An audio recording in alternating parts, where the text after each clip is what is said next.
students, now I am teaching you future perfect continuous interrogative sentences. First of all, you have to recognize how will you know that this sentence is of future perfect continuous and future perfect और future continuous. मतलब कैसे पहचानोगी कि ये वाक्य आपका future continuous का है या फ्यूचर परफेक्ट का है या फ्यूचर परफेक्ट कंटिन्यूस का। तो देखो पहचान है कि वाक्य के बीच में निश्चित या अनिश्चित समय के बाद से दिया होता है। अच्छा, अगर हमारा वाक्य फ्यूचर कंटिन्यूस होता है तो उसमें निश्चित अनिश्चित समय नहीं दिया।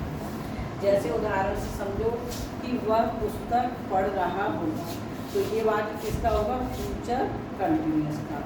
और अगर इसी में हो जाए कि वो 2 घंटे से पुस्तक पढ़ रहा होगा, तो वो हो जाता है फ्यूचर परफेक्ट। अब देखो वाक्य के अंत में रहा होगा, रही होगी, रहे होगा। और अगर प्रश्नवाचक है तो वाक्य में प्रश्नवाचक शब्द दिया होगा। कौन कौन से होते हैं? क्या, कब, क्यों, कहाँ, कैसे। बरोबर सामने आओ इधर। रूल, अगर क्या से वाक्य शुरू, तो वाक्य अगर क्या से शुरू होता है तो हम सब्जेक्ट के अकॉर्डिंग विल या शैल लगाएंगे। आई वी से पहले शैल और अन्य सभी सब्जेक्ट से पहले क्या लगेगा? विल। तो विल शैल सब्जेक्ट नोट। फिर अगर क्या है नेगेटिव है तो नोट लगेगा। अगर नेगेटिव नहीं है तो विल या शैल के बाद सब्जेक्ट, फिर हैव बीन, फर्स्ट फॉर्म में ING, object complement, since for time. क्या बच्चे 2 घंटे से अपना पाठ याद नहीं कर रहे? तो विल द चिल्ड्रन, अब इसमें नहीं दिया है तो नॉट हैव बीन लर्निंग। अब देखो अपना, तो अपने की अंग्रेजी किसके अनुसार लगी? बच्चों के अनुसार। There lesson two hours. अब अन्य कोई प्रश्नवाचक शब्द वाक्य के बीच में हो तो जो भी प्रश्नवाचक शब्द होगा उसकी अंग्रेजी आएगी। फिर सब्जेक्ट के according will shall, not, have been, first form में ING, object complement, since for time. Since किससे पहले लगता है? सिंस लगता है निश्चित समय और फॉर लगता है अनिश्चित समय। अब देखो कि उदाहरण वे 2 बजे से कहाँ सोएंगे, तो सबसे पहले कहाँ की अंग्रेजी विल है। अब वे के साथ क्या लगेगा? विल।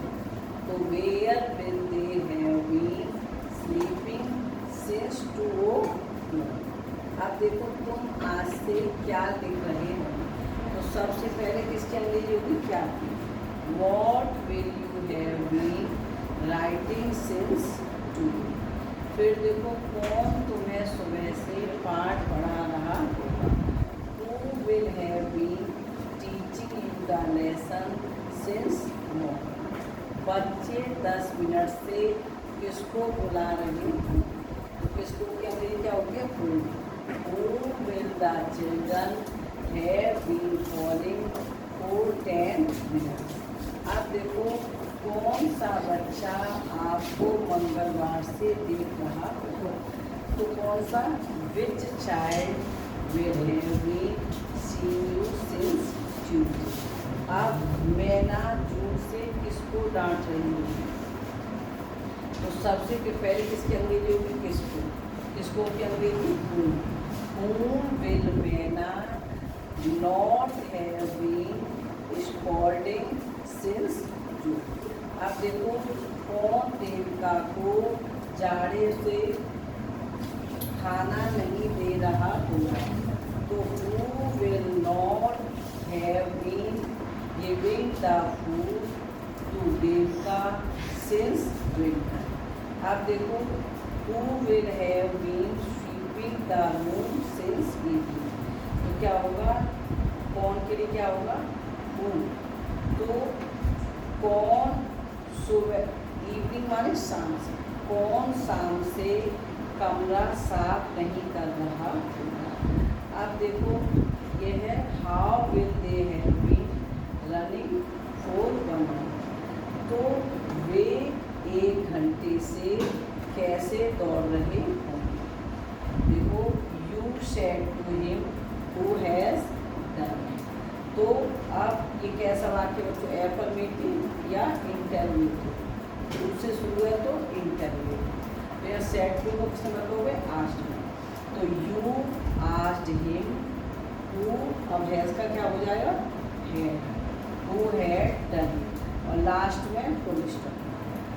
तो देखो गेट आउट एट वंस, इसको बनाना है पैसिव वॉइस।